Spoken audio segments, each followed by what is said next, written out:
Alors, cette année, et pour la première fois, les coureurs sont partis de Copenhague, la capitale danoise. Et le modèle d'aménagement urbain de cette ville pourrait nous inspirer pour créer des villes plus durables et plus écologiques. Alors, vous savez sûrement que la forme et l'organisation des villes, elle est en grande partie déterminée par leur plan local d'urbanisme, le PLU pour les intimes. C'est un ensemble de textes et de plans qui encadrent l'aménagement des villes et qui définit un usage pour chaque zone de la ville. Et Copenhague, justement, elle est façonnée par un plan d'urbanisme bien particulier qui a été mis en place en 1947 et qui a été révisé plusieurs fois depuis. C'est le Fingerplan. Ce plan, il consiste à organiser le développement de la ville le long des 5 lignes de train qui s'étendent depuis le centre-ville comme les 5 doigts depuis la paume d'une main, et de préserver des espaces verts entre ces doigts. Alors, pourquoi ça nous intéresse? Eh bien parce que ce modèle permet de concilier l'extension de la ville avec des impératifs écologiques. Parce que c'est vrai qu'en règle générale, l'étalement urbain est très critiqué. Certes, il permet de répondre à la croissance démographique en milieu urbain et aux besoins de nature des citoyens, mais il consomme des terres naturelles ou agricoles, c'est ce qu'on appelle l'artificialisation des sols, et ça pose beaucoup de problèmes. Et en plus, il contraint les périurbains à utiliser leur voiture pour se rendre en centre-ville, notamment pour travailler. C'est pour ça que le modèle du pavillon de banlieue est souvent décrit comme insoutenable au plan écologique. Mais ce Fingerplan, lui, il propose un modèle d'étalement urbain entre guillemets soutenable. La ville ne s'étend qu'autour des lignes de chemin de fer, les espaces naturels sont préservés et l'usage de la voiture reste limité.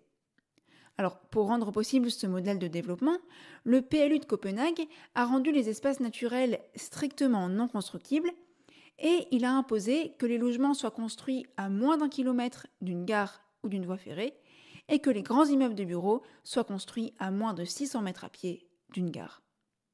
Alors, certes, ce modèle, il n'est possible qu'à certaines conditions.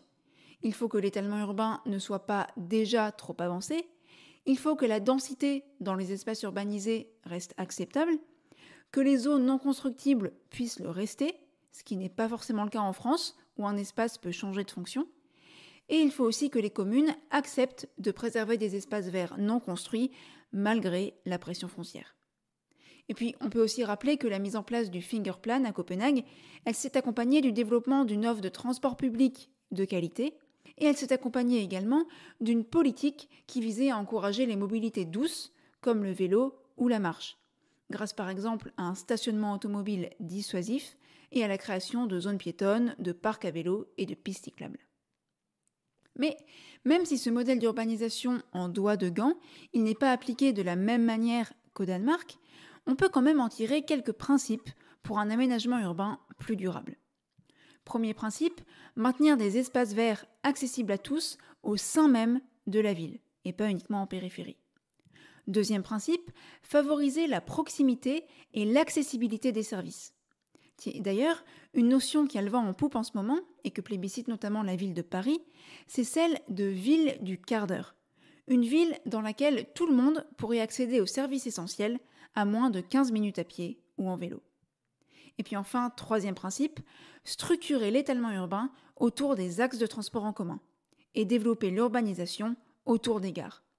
Par exemple, à l'échelle de la région lyonnaise, on observe une tentative d'urbanisation en étoile le long des grandes lignes de TER qui partent de Lyon. Bref, à l'heure où l'étalement urbain est de plus en plus critiqué et alors que la planification urbaine ne peut plus ignorer les problématiques écologiques, le Fingerplan de Copenhague reste un exemple inspirant pour le développement de villes durables et une piste pour un étalement urbain contrôlé qui réponde à la croissance démographique et à la demande d'un cadre de vie agréable, sans pour autant grignoter les sols naturels et sans renforcer le règne de la voiture.